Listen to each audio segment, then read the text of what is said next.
Hello, and welcome to another episode of Quick Spin, Autoweek's podcast that brings you into the essence of the automobile. Today, we are talking about something new, something fresh, something exciting, the Ram 1500 TRX. That's right, the Hellcat-powered off-road Ram pickup truck. You can check that Ram out on our Instagram page right now. That's at Autoweek USA. Don't forget to leave a comment, let us know what you think, and let us know what you want to hear about in the future. Mark Vaughn had the pleasure of driving this thing on its launch, and speaking of which, he tested out the launch control. But before we get to that, we have to pay the bills. Our friends over at Road & Trek have some big news to share. The premium lifestyle magazine for the automotive enthusiast is now fully loaded. Become a member of the Trek Club and receive 6 supersized double issues a year, plus access to digital content, dozens of partner privileges, exclusive invites to editorial events, and first dibs on insider automotive events, both online and around the world. Hop on in by visiting roadandtrack.com/join. That's ROADANDTRACK.com/JOIN. And don't forget to head over to Apple Podcasts or wherever you listen to this and drop us a review. We really appreciate it. Give us those 5 stars and let the world know that you love Quick Spin. And without any further ado, Mark, tell me about this Ram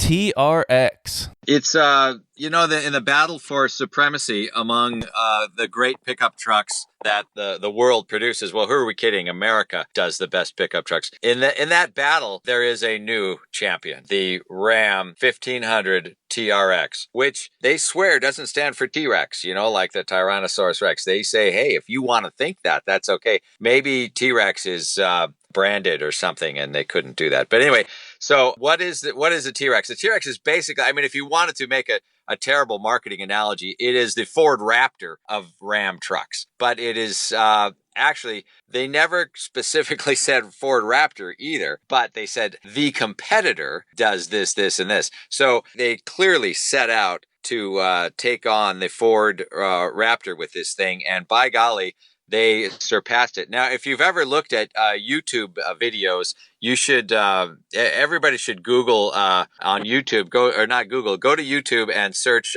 Ford Raptor jumps.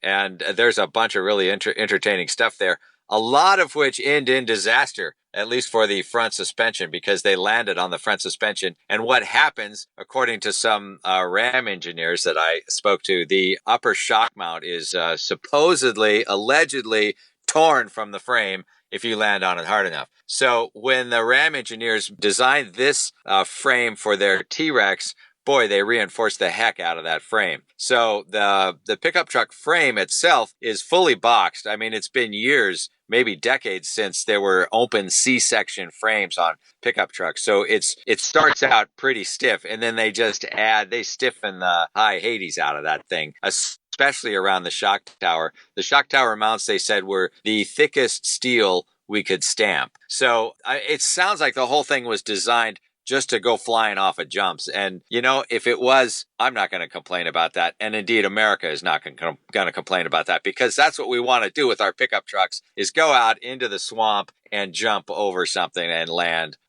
really hard. So, and that's in fact what I got to do in this thing. I don't know. It felt to me like it was much higher, but then you look at the pictures and it's maybe 5 feet off the ground.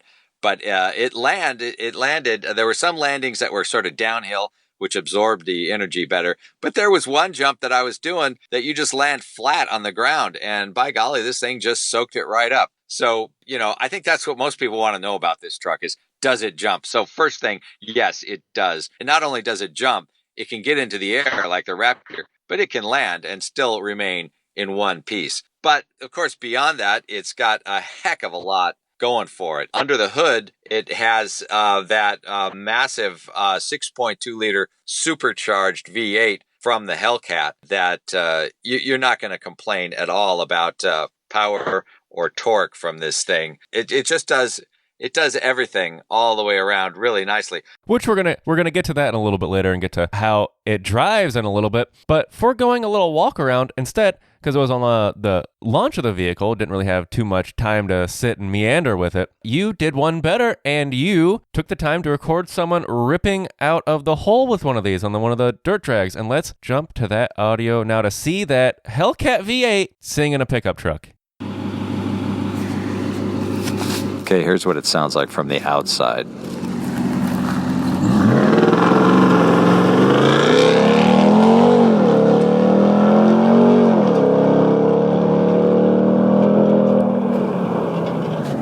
So that's pretty nice. And now, Mark, the Ford Raptor was the premier and it still is one of the top 2 of the desert-ready, showroom-ready pickup trucks. Now, when Ford entered the second generation of the Raptor and dropped the V8, a lot of people were mad. Do you think they're going to be happy with this? The mad prospective Raptor buyers who are now going to get their supercharged V8 that they want so desperately? Well, my question is, are those complainers just internet keyboard warriors, or are they the ones who are actually making a buying decision and then putting down their money and purchasing? I don't know, man. I think we're going to find out with this, though. Yeah, you could. I mean, this will get a big bump because it's new. It's all new. It's exciting. Almost everybody who reviewed it agrees with what I thought. It's just this fantastic, all-around, really cool car. But, of course, it costs more than the Raptor. So, it's 13 grand more or something like that. So, it's not absolutely perfect, but people I think a lot of people have a lot of money and can afford to buy one of these. It's not the days when you're scrimping for nickels and you're going for a bench seat, single cab, vinyl seats with a metal dashboard and a single DIN crummy AM radio. These things are far beyond that.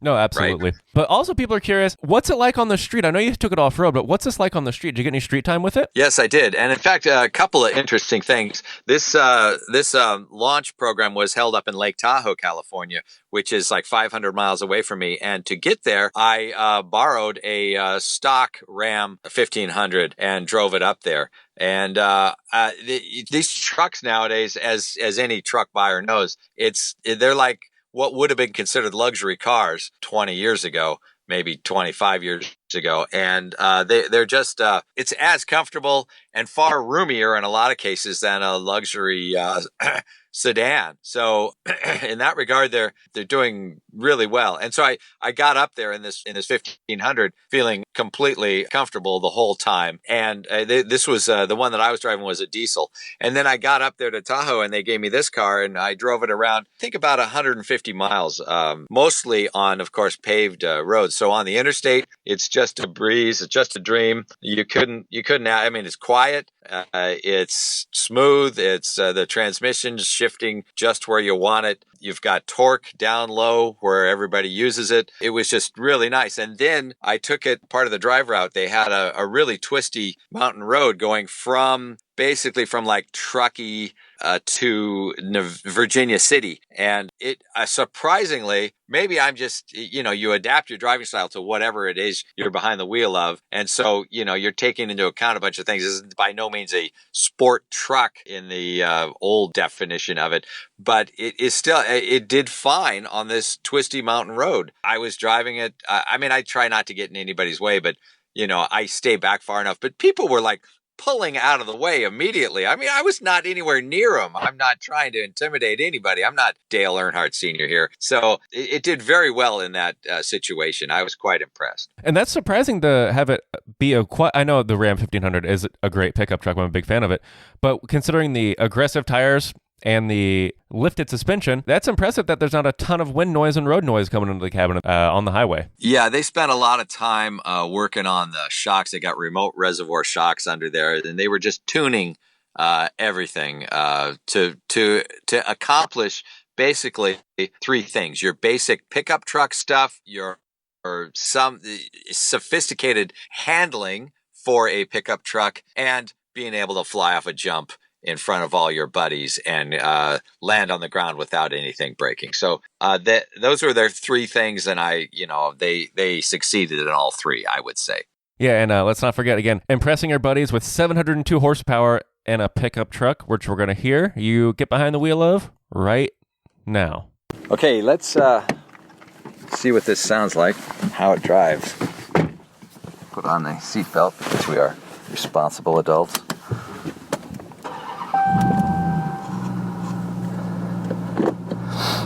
Idles pretty quietly. Let's do a launch.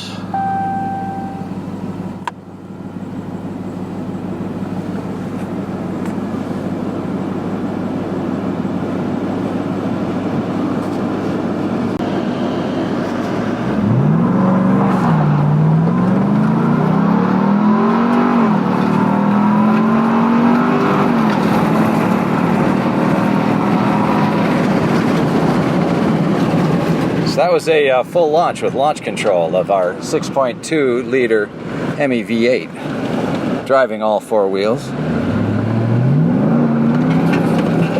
Now I'm doing figure 8 donuts.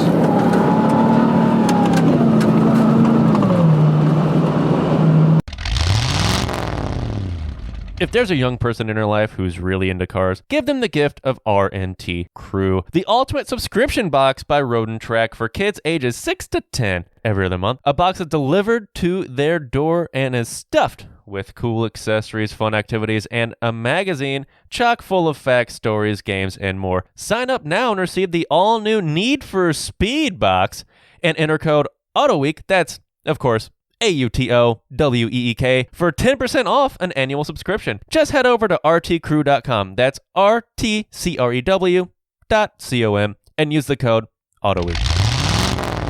Now, that was a brief drive review section, but it's the important stuff that people care about. How is the launch control in this pickup? I mean, most pickups don't have a launch control, so let's start there. But it's just 702 horsepower, a Hellcat truck, right? How's that feel when you're going right off the hop? Well, the launch control itself is very simple. There's a big, obvious button right there on the dash that says launch. And you just push it, and then a couple messages come up. Like you have to have your foot all the way on the brake. And then a message comes up and says, release, you floor it. It's really simple. You floor the gas, release the brake, and off you go. All four wheels grabbing the dirt that I was driving in. Also would work in pavement, obviously. And you just keep steering and go. It's really, really simple, really fun. And, you take this to your local grudge match drag races, and you could probably have fun, especially if it's... that thing where you have to keep hitting the exact same time every time. So you'd have fun, and you'd hit the exact same time every time down the drag strip. So that's cool. For racing enthusiasts, they know that as index racing. Index racing, yeah. Bracket racing. That's the term I was looking for. That's bracket racing. Another term for it, yeah.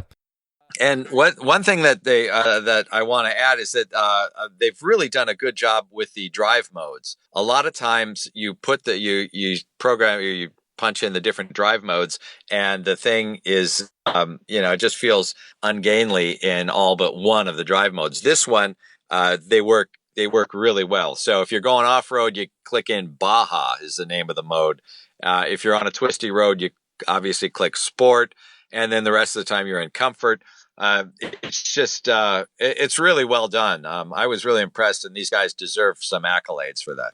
Well, and accolades they get. Good for you, Ram engineering team. Now, with a quick spin, we always try to get to the essence of an automobile. We try to figure out why it exists and what space does it make sense. So, Mark, I posit to you, what is the essence of the Ram 1500 TRX? It is all-American, good old boy fun. It's a blast. You've got a perfectly practical pickup, for some alliteration there, that can do everything well. So you don't have to sacrifice, like remember the GMC Cyclone back in the 90s, where you pretty much had to sacrifice everything in order to get some performance out of the thing. This, you don't sacrifice any of your pickup truck attributes. You don't sacrifice any of your comfort on the regular suburban roadways. You get all of that, plus you can go flying off of a jump and land. Now, I'm sure somebody will figure out a way to break one, but so you get everything here, including the fun as well as the practicality. Well, that sounds like a lot of fun, and I couldn't agree more. And Ford, it looks like you guys are on notice for the next generation of Raptor. Let's see what you guys cook up. But I think that wraps it up this week. Thank you so much for listening. Thank you for Mark for having to go out and drive this thing. I know it was a burden, but someone's got to do it. And thank you so much for doing that for us. My pleasure, for Autoweek readers and listeners. And if you could do me a favor and head over to the Apple Podcast Store, wherever you get this podcast, drop us a 5-star review, let us know how we're doing, tell a friend about it, make sure to spread the word about Quick Spin, and most importantly, and I can't stress this one enough, thank you for listening.